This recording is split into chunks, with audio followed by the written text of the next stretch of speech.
தஸ்தாவஸ்கியினுடைய இந்த 150வது அவருடைய புத்தகம் வெளியாகி 150 ஆண்டுகளுக்கான முதல் கூட்டம் இதுதான். தண்டிக்கப்பட போவதற்காக என்ன தண்டனை கொடுக்க போகிறார்கள் என்று தெரியாத தலைகழிந்து நிற்கக்கூடிய அந்த குற்றவாளிகள் ஒருவராக நின்றுட்டு இருக்கக்கூடிய 28 வயது இளைஞன் தான் தஸ்தாவஸ்கி. தஸ்தாவஸ்கி அவள் படித்த பெண், நாகரிகமானவள், மேன்மையானவள், அன்பானவள்னு ஒரு உயர்ந்த ஸ்தானத்தில் வச்சுதான் பெண்கள் எழுதுவார். சொல்றாரு, இன்னும் 100 ஆண்டுகள் எனக்கு வாழ்க்கை கிடைத்தால் கூட நான் ஒருபோதும் என்னுடைய சுயசரிதையை எழுதவே மாட்டேன். ஏன்னா எழுதுறதுங்கிறது ஒருவன் தற்புகழ்ச்சிக்கு உள்ளாகிற, தன்னைத்தானே புகழ்ந்து பேசுகிற, இன்னும் சொல்லப்போனால் உண்மையை எழுத முடியாமல் போகிற ஒரு விஷயம். நாம படிக்கிற எல்லா சுயசரிதையும் அந்த எழுத்தாளன் எழுதின ஒரு புனைவு தான், அதிக கலப்பில்லாத ஒரு புனைவு, அவ்வளவுதான். அதுல உண்மை அதிகம் இருக்கும். ஆனால் அதில் அவன் எதையெல்லாம் விட்டு இருக்கிறான், எதையெல்லாம் சேர்த்திருக்கிறான், எதையெல்லாம் அவன் யாரு சொல்ல முடியும்? ஒருத்தரோட வாழ்க்கை வரலாறுல அவர் எழுதும் போது அவர் என்ன எழுதுகிறாரோ அவ்வளவுதான். முழு செலவையும் அரசாங்கம் ஏற்றுக்கிட்டா நல்லது. அப்புறம் நீ எதுக்கு பிள்ளை பெற்றிருக்க, நீ ஏன் படிக்க வைக்கிற? எனக்கு அந்த பொறுப்பு கிடையாதுன்னா கிடையாது. பெரும்பான்மையான பெற்றோர்கள் என்ன நினைக்கிறாங்க, பிள்ளைங்களை எப்படியாவது படிக்க வச்சிடணும், எப்படியாவது படிக்க வைக்கிறதுக்கு நீ எதுக்கு? அந்த காலத்தில் இந்த அரசியல் கைதிகளை நாடு கடத்தும் போது குடும்பத்தோட நாடு கடத்தினாங்க. குடும்பத்தோடனா மனைவி பிள்ளைகளோட நாடு கடத்திடுவாங்க. இப்படி டிசம்பரிஸ்ட்னு சொல்லப்படக்கூடிய அந்த அரசியல் ஈடுபாடு கொண்டவர்களுடைய குடும்பத்தோட நாடு கடத்தினாங்க இல்லையா? அந்த பெண்கள் இவரை போன்ற கைதிகளின் மீது கொஞ்சம் இரக்கம் காட்டி அவர்கள் தர்ற உணவு, அவர்கள் தருகிற உதவி, அதில் ஒரு அம்மா இவருக்கு ஒரு பைபிள் புத்தகத்தை கொண்டு வந்து பரிசு கொடுக்குறான். நியூ டெஸ்டமென்ட் அப்படின்னு சொல்லப்படக்கூடிய புதிய ஏற்பாடு புத்தகத்தை. உனக்கு இந்த எப்போவாவது இந்த துயரத்திலேருந்து நீ உன்னை விடுபடணும்னு விரும்பினா இந்த புத்தகத்தை படி. ரஷ்யன் எடிஷன் அது. இதை நீ படி. இந்த இதில் இருக்கக்கூடிய வாக்கியங்களை, சொற்களை நம்ப, இதை தவிர வேறு எதுவுமே இல்லை அப்படின்னு.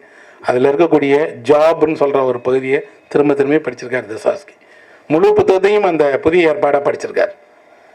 இங்கே படித்தார் இல்லையா? அவர் அந்த புத்தகத்தை 2வது முறையாக எப்போ படித்தார் தெரியுமா? அவர் இறப்பதுக்கு கடைசி நிமிடத்தில் அந்த புத்தகத்தை எடுத்துகிட்டு வர சொன்னார். The last breath. அவரோட கடைசி மூச்சு போகிறதுக்கு முன்னாடி அவர் சொன்னார், என் மேஜையை தரங்க, அதில் ஒரு பழைய ஏற்பாடு, புதிய ஏற்பாடு புத்தகம் எடுத்துட்டு வாங்க அப்படின்னு. ஒரு கேண்டிலில் கொளுத்தி வைங்க, அந்த புதிய ஏற்பாடை படிக்கிறேன்னு. புதிய ஏற்பாடை புரட்டும் போது தோணுச்சு, இந்த புதிய ஏற்பாடு யார் கொடுத்தது தெரியுமா? சிறைச்சாலையில் அங்கே இருந்த ஒரு கைதியினுடைய மனைவி அக்கறையோடு இந்த வாழ்க்கையில் எதையாவது எனக்கு செய்யணுங்கிறதுக்காக நம்பிக்கைக்கு கொடுத்தப்பட்ட புத்தகம். இப்போ என்னால் படிக்க முடியாது, நீ படின்னு அவர் மனைவியிட்ட கொடுத்தார். அவன் மனைவி ஒரு பகுதியை எடுத்து புரட்டினான். அந்த பகுதி யோவானுக்கு ஞானஸ்தானம் பண்ணி வைக்கிற பகுதி. ஞானஸ்தானம் பண்ணி வைக்கக்கூடிய பகுதியை எடுத்து படிக்கும் போது அதில் ஒரு வரி வருது, அவ்வளோதான் முடிஞ்சிருச்சு, உன் காலம் வரும் அப்படிங்கிற பகுதி. உன் காலம் வந்த உடனே எல்லாம் முடிஞ்சிருச்சு அப்படின்னு. படித்த உடனே அவர் மனைவி சொல்கிறா, இது உங்களுக்கு எழுதப்பட்டதல்ல அப்படின்னு. இல்லை, எனக்கு எழுதப்பட்டதான்னு எனக்கு தெரியும், ஆனால் இந்த புத்தகம் கொடுத்த பெண்ணை இந்த நிமிடம் நினைவு கொள்கிறேன்னு சொல்கிறார். இப்போ the last moment of life, கடைசி வாழ்வினுடைய கடைசி தருணத்தில் என்னைக்கோ எப்போவோ வாழ்க்கையில் ஒரு புத்தகம் கொடுத்த ஒரு பெண்ணை, அவருடைய கருணையை நினைத்தா அவர் ஆறுதல் கொள்றார். அதாவது ஒருவர் அதிக அன்பு செலுத்தும் போது நமக்கு ஒரு பொறுப்புணர்வு வந்துடுது. என்ன அப்படின்னா, அதே அளவுக்கு நாமளும் அன்பு செலுத்தணும்னு. ஆனால் நம்மளால் அப்படி முடியாதுங்கிறது ஒரு குற்ற உணர்ச்சி இல்லையா? நீங்க யோசிச்சு பாருங்க, நம்ம பல நேரங்களில் நமக்கு தோணும், பெற்றோர்கள் நம்ம மீது அன்பு செலுத்துகிற அளவுக்கு நாம் பெற்றோர்கள் மீது அன்பு செலுத்துறது இல்லை. நாம நம்ம பிள்ளைகள் மீது அன்பு செலுத்தும் போதுதான் அந்த அன்பு செலுத்துறோம், நம்ம பெற்றோர்கள் மீது அந்த அன்பு செலுத்துறது இல்லை. அப்ப பெற்றோர்களுக்கு அன்பு செலுத்துறதுங்கிறது ஒரு விதி போல இருக்கு. அது எப்படின்னா பிள்ளைகள் மீது மட்டும்தான் படியும், திரும்பி கிடைக்காது. இது போல ஒரு கணவனும் மனைவியும் எவ்வளவுதான் பரஸ்பரம் அன்பு செலுத்தினாலும் அவர்கள் குழந்தைகள் மீது செலுத்துகிற அன்பை போல பரஸ்பரம் செலுத்திக்கிறது இல்லை. அவர்கள் 2 பேருக்கும் பொதுவாக குழந்தைகள் தான் அன்பு செலுத்துவர்களாக மாறிடுறாங்க. ஒரு கட்டத்தில் இந்த கணவனும் மனைவிக்கு இடையில இருக்கக்கூடிய அன்பே குழந்தைகளின் பொருட்டு தான் இருக்கு. எல்லாம் திருப்பி செலுத்தப்படுமா, சரி விகிதத்தில் செலுத்தப்படுமான்னு நடக்காது. அது தஸ்தாவஸ்கி உணர்றார். அந்த கதாபாத்திரம் அதில் சொல்லுது, அந்த ஒரு பக்கத்தை மட்டும் நீங்க படித்தா போதும் இந்த நாவல்லையே 150 ஆண்டுகள் கழிச்சும் கொண்டாடப்படணுங்கிறதுக்கு. அந்த மர்மல தேவ் அப்படிங்கிறவன் ஒரு குடிச்சிட்டு சொல்றவன், ஒரு குடிகாரன் சொல்றாங்கிறத தாண்டி இவ்வளவு அற்புதமா ஒரு மனிதன் தன் மனதை காட்ட முடியுமாங்கிறது ஆச்சரியம் தான். எல்லாத்தையும் சொல்றான். லாடியன் அமெரிக்கன் ரைட்டர் ஒரு வரி எழுதியிருக்கிறாரு, கொலைகாரர்களை பார்த்து நான் பயப்படவே மாட்டேன், ஏன்னா அவர்கள் கொலைகாரர்கள்னு எனக்கு தெரியும். சாதாரண மனிதர்களை பார்த்து தான் பயப்படுவேன், ஏன்னா அவர்கள் எப்போ வேணாலும் கொலையாளி ஆயிடுவாங்க. மெதுவாக பக்கத்தில் உட்காந்து அவர்கிட்ட சொல்கிறாரு, தினசரி 4 மணி நேரம் நம்ம வேலை செய்யலாம், நான் சொல்கிறேன் நீ எழுது, வீட்டுக்கு போய் டைப் பண்ணி கொண்டு வந்துடு, வேகமாக நாவலை முடிச்சிடலான்னு. அந்த பொண்ணு சரின்னு ஒத்துக்கிறா, தினம் வர ஆரம்பிக்கிறா. 12 மணிக்கு மத்தியானம் வருவா, 4 மணிக்கு போயிடுவா. இந்த 4 மணி நேரம் அவருக்கு உதவியாளராக இருப்பாள். இந்த 4 மணி நேரம் 1 மணி நேரம் தான் அவர் வந்து நாவல் சொல்லுவார், 3 மணி நேரம் அவரை பற்றி சொல்லுவார். அவர் வாழ்க்கையில் என்ன நடந்துச்சு என்னன்னு. அப்புறம் எல்லா எழுத்தாளர்களையும் போல கொஞ்சம் கொஞ்சமாக அந்த பொண்ணையும் காதலிக்க ஆரம்பித்தார். அவளுக்கு ஒரு காதல் கடிதம் கொடுத்தார். அவர் சொன்னா அப்படிலாம் இல்லை, நான் ஒரு சாதாரண மாணவி, படிச்சுட்டு இருக்கிறவர். இல்லை, என்ன நீ புரிந்து கொள்ளாமல் என் நாவலை எழுத முடியாதுன்னு.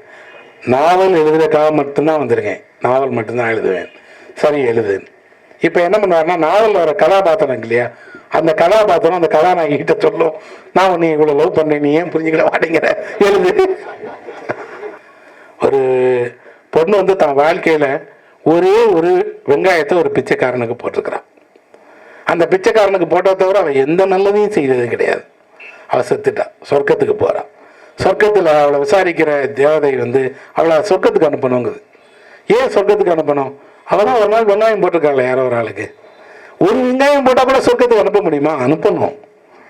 அப்போ நரகத்திலே இப்போ இருக்கிறா, அந்த வெங்காயத்தையே அந்த நரகத்துக்குள்ளே விடுவோம். அந்த வெங்காயத்தை பற்றி கொண்டு அவள் மேலே வந்துட்டான்னா சொர்க்கத்துக்கு வந்துடலான்னு சொல்லிட்டு இந்த தேவதை சொல்லுது. அந்த பொண்ணை பார்த்து, என் கையில் இந்த வெங்காயம் இருக்குது, செடியோடு உள்ளது, அப்படியே நான் கீழே விடுறேன், நீ இந்த வெங்காயத்தை பறித்து நீ பிடிச்சிக்கோ, நான் உன்னை மேலே தூக்கிறேன்னு சொல்லுது. அப்போ அந்த பொம்பளை வந்து வெங்காயத்தை பிடிச்சிக்கிட்டு கீழே நரகத்தில் இருக்கவங்கள பார்த்து சொல்கிறா, மேலே இந்த வெங்காயத்துடைய மறுமுனையை பிடிச்சிருக்கிறது ஒரு தேவதை, அது என்னை சொர்க்கத்துக்கு கூட்டு போகுது. யாரெல்லாம் என் காலை பிடிச்சிக்கிறீங்களோ நீங்கள்லாம் சொர்க்கத்துக்கு வந்துடலாம், ஆனால் சொர்க்கத்துக்கு போனோன்னா அதுக்கான காசு கொடுத்துடணும். வாழ்க்கையில் எல்லாத்தையும் நீங்கள் அனுபவிச்சுக்கிட்டீங்கன்னா வாழ்க்கை மட்டும்தான் கிடைக்கும். வாழ்க்கையில் எதையும் அனுபவிக்காதவனுக்கு நிச்சயமாக இலக்கியத்தில் ஒரு இடம் கிடைக்கும். என்னை போன்றவர்கள்லாம் அந்த 2வது கேட்டகரி.